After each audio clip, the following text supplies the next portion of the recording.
저녁 9시에 보도된 서울의 소리 대통령실 5시간 녹취록 보도 파문이 일파만파 커지고 있습니다. 직접 5시간을 취재했던 기자입니다. 서울의 소리 이명수 기자 모셨습니다. 어서 오십시오. 네, 안녕하십니까. 네, 어떻게 잠 좀 주무셨습니까? 많이 못 잤습니다. 그러니까요. 특정 기자들은 잠을 이루지 못한다. 예, 그런 공식이 있는 것 같습니다. 어제 저는 보면서 일부 충격이기도 했지만 일부 제가 폭소가 터지기도 했습니다. 김대남 씨는 상식을 갖고 있구나. 예, 국민 눈높이에 맞는 생각을 갖고 있다. 네. 예, 저희들이 생각하는 거, 저희들이 취재한 내용을 그대로 본인의 인식 속에서 녹여내서 발언하는 대목들을 보면서 제가 사람 그렇게 크게 다르지 않구나. 예. 그런 생각이 좀 들었는데요. 여하튼 하나하나 좀 여쭤보도록 하겠습니다. 일단 시작은 7.23 국민의힘 전당대회로부터 출발을 합니다. 근데 한동훈 대표와 관련된 이른바 여론조사 비용 문제가 좀 나오는데요. 이건 어떤 맥락으로 저희들이 이해를 하면 좋겠습니까? 그 당시 당대표 선거 때, 국민의힘 당대표 선거 때 이 총선 백서 문제 때문에 문제가 많았습니다. 근데 갑자기 저한테 전화 와서 이런 얘기를 해주는 거예요. 전화상으로. 네. 저는 이거 되게 큰 건데 왜 이게 나한테 얘기하지? 네. 또 총선 백서를 나한테 줄 것처럼 또 이야기하고. 국민의힘에서 김대남 씨가. 네, 그리고 지지자층들 사이에서 한동훈 후보, 나머지 세 후보가 원희룡, 나경원, 인천의 지역구를 윤상현. 네, 윤상 세 명이 한동훈을 엄청 공격하거든요. 예. 거기서 이제 윤석열이 민 사람은 원희룡이지 않습니까? 원희룡입니다. 그래서 총선 백서 갖고 한동훈을 엄청 지지자 사이에서 공격하고 유튜버 사이에서 공격 엄청 많이 했습니다. 그런데 뜬금없이 저한테 전화 와서 총선 백서를 구해줄 테니 그 얘기를 먼저 합니다. 총선 백서 본인이. 내용이. 예. 그래서 저는 네 듣고만 있다가 네. 그러면 선배님 좀 자료 좀 구해달라 총선 백서. 네. 하니까 내용을 다 얘기하는 거예요 저한테 총선 백서에 있는 내용을. 그래서 내용에서 갑자기 자다 일어나서 갑자기 생각이 안 나는데 그런 얘기가 있었습니다. 그래서 제가 총선 백서를 받으려고 노력하죠. 예. 네. 그러니까 이런 거 같아요. 내가 한동훈이 관련해가지고 은밀하게 전화를 할 테니까 잘 기억해놨다가 어떻게 공격할지 그 방법을 좀 찾아봐. 그런 다음에 이제 자정쯤에 다시 전화를 해서 예산 얘기를 하는데 그 예산 가운데 70억을 여론조사 하는데 썼는데 그 중에서 2건은 한동훈 대표가 스스로 본인의 어떤 대선 출마를 위한 대선 주자로서의 어떤 인지도가 얼마나 되는지 인지도 조사를 했다. 이제 이런 내용을 이제 그런 걸 했나 봐. 뭐 이러면서 이제 이 기자님께 이제 알려주는 그런 내용이 있는 건데요. 거기에 중요한 포인트 중에 하나가 여의도 연구원장이 그렇죠. 얘기가 나와요. 네. 조선일보 출신이고 홍영림 여의도 연구원장인데 이분을 한동훈 대표가 지가 데리고 왔다. 뭐 이제 이런 그렇죠. 표현을 씁니다. 네. 그래서 자기들끼리만 공유를 하려고 했던 거다. 이제 이런 얘기를 쭉 해주는 건데 일종의 이 기자님한테 그런 것 같아요. 임금님기는 당나귀 하면서 자기가 알고 있는 내용을 계속 이렇게 전달을 해주는 것 같다. 그러니까 무슨 얘기냐면 한동훈 대표가 당대표에 출마하면서 실제로 본인은 대선 출마를 위한 여론조사까지 돌린 거 아닌가? 라는 의혹을 갖게 됩니다. 그렇죠. 그것도 국민의힘 지지자층 사이에서 총선 패배 원인 중에 하나로. 국민의힘 쪽 지지자들이 엄청 한동훈을 공격했고 왜 나오냐? 당대표를 총선이 말아먹었는데 왜 당대표까지 나오냐? 그 상황에서 총선 백세 왜 공개 안 되냐? 네. 그래서 이제 지지자 사이에서 막 공개하라고 한때 그런 적이 있었습니다. 그러니까 한동훈 대표에 대해서 대통령실 행정관 이때는 이제 이분이 선임행정관에 재직 중이었던 거죠. 7월 23일 날. 아니죠. 그때는 이미 저 선거 운동하러 용인에 가 있을 처인구에 가 있을 때인가? 아니요, 다 끝나고 패배 다 그러네. 낙선하고 야인 시절? 공사만 들어가길 기다리다가 기다리다가 저한테도 그래요. 네. 나는 여기서 그 공기업이나 빨리 들어가야 되는데 그런 얘기 하다가 그 시기 때 보면 그 대통령실 직원들이 총선 나갔다 패배한 그 직원들 있잖아요. 네네네. 비서관들, 행정관들 그 사람들이 이제 낙선자들. 낙선자들 예. 그 사람들이 이제 각 당대표 후보자들 캠프로 다 들어갑니다.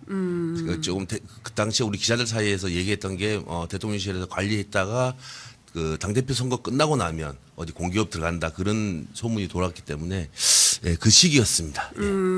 그러니까 그 이분이 그러니까 이를테면 재취업을 기다리고 있던 시즌이다. 예. 그러니까 총선에서 본인이 용인에서 뭐 미리 가서 텃밭을 다지고 네. 뭐 있었는데 갑자기 이원모 비서관이 낙하산으로 오면서 본인이 공천을 못 받게 되고 그리고 나서 쭉 야인으로 있다가 이제 공기업 어디라도 가야 되는데 자리가 없다. 네. 뭐 이렇게 모색하던 시기다. 이제 이렇게 볼 수가 있을 것 같네요. 네. 그 김건희 여사와 관련해서도 이런 얘기를 해요. 배은망덕하다 한동훈 대표가 네. 5번 보냈으면 한 번은 답장을 해야지. 네. 완전히 그 제치려고 한 거 아니냐. 제끼려고 한 거 아니냐. 그렇죠. 예, 그러니까 한동훈 대표가 네. 김건희 여사를 제끼려고 한 거다. 이런 표현으로 이해해야 될까요? 그렇죠. 근데 그게 가능한 설정입니까 지금 상황에서?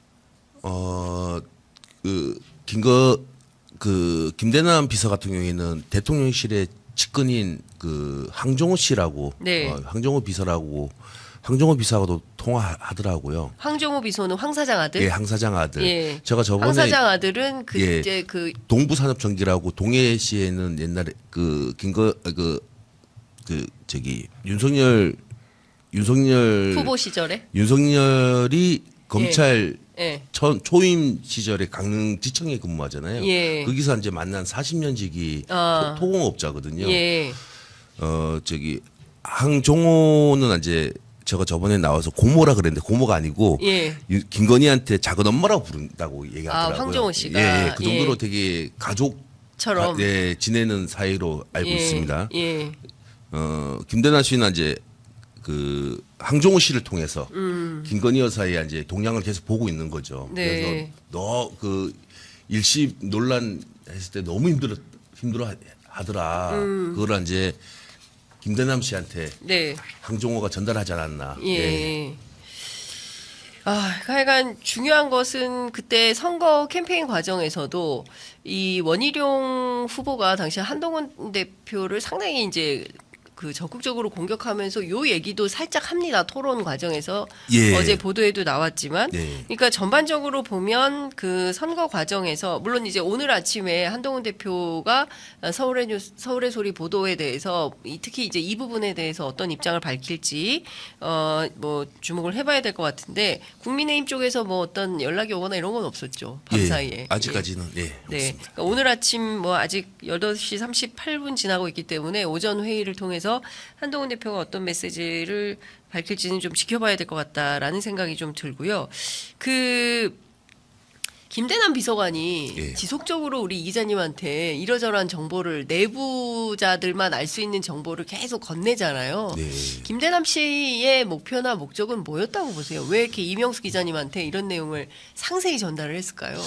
제가 이분 이제 뭐 네. 저기 취재차에게 제가 23년도 9월 5일 날 첫 통화를 하잖아요. 네. 첫 통화를 하고 첫 통화 때 1시간 제가 뭐 타 방송에도 얘기했지만 낮에 근무 시간 때 전화하면 내 전화를 잘 안 받아줄 거라는 생각에 네. 제가 밤 시간을 이용합니다. 한 10시쯤에 전화했는데 그 술자리를 하고 계시더라고요. 그래서 되게, 예. 어떻게 한 10분 정도 제가 통화를 했습니다. 예. 10분 사이에 5분 사이에 형 동생이 돼버린 거예요. 강원도 나 강릉 나 삼척 예. 갔다 왔는데 동양 예. 파악되고 나서 이제 편해진 거죠. 예. 그래서 한 10분 정도 제가 그 당시에는 극우 유튜버들이 대통령실 초청 받아서 그 내용 갖고 이제 그분이 김대남 씨가 이제 담당자니까 들어간 적이 있냐 그걸로 이제 취재 다 끝났는데 네.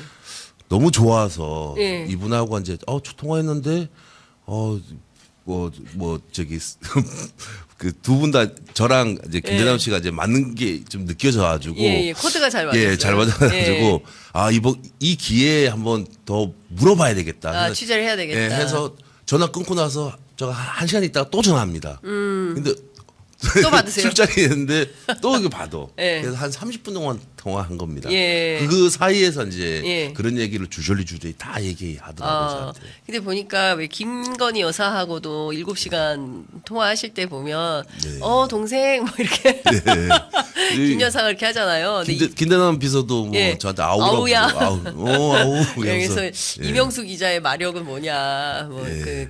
이제 언론계의 마동석이다냐 이런 얘기까지 나오는 건데 다시 뉴스로 좀 돌아가서 얘기를 좀 해보면 어쨌든 그 앞서 말씀하신 대로 당시에 출마했던 원희룡, 윤상현, 나경원 이 세 후보가 이를테면 한동훈 대표를 향해서 적극적으로 공세하고 이를테면은 뭡니까 한 사람만 그 어떤 뭐 어떤 뭐라 해야 됩니까? 예, 뭐 이렇게 비판을 하는데 이게 그 어제 보도에서는 한동훈 죽이기에 어떤 배후가 있다 뭐 이런 얘기도 나오던데 이거는 또 추가 취재가 좀 되신 게 있으십니까? 제가 볼 때는 그 김건희 여사가 그 한동훈한테 뭐 문자? 문자 싣고 그랬잖아요. 예. 그거에 대해서 이제 그 김대남 비서가 본인이 이렇게 좀 이명수를 통해서든 누구를 통해서든 이렇게 네. 하면 예. 이쁨 받지 않을까 그런 생각 좀 저도 좀 들었습니다. 저한테 왜 주겠습니까? 그래서 제 그 언론 이제 네트워크를 좀 이용하지 않았을까. 그래서 그 나중에 한동훈이가 떨어지거나 네. 그러면 내가 이런 업적을 했다. 그걸 좀 대통령실에 예. 노리지 않았을까. 내가 이런 것들을 그렇죠. 진보 언론 매체에 예. 이런 정보를 주면서 네. 한동훈 대표에 공격하는 소재로 썼다라는 예. 걸 이제 본인의 공적으로 그렇죠. 김건희 여사에게 보고하는 용으로 쓰려고 했던 거 아니냐.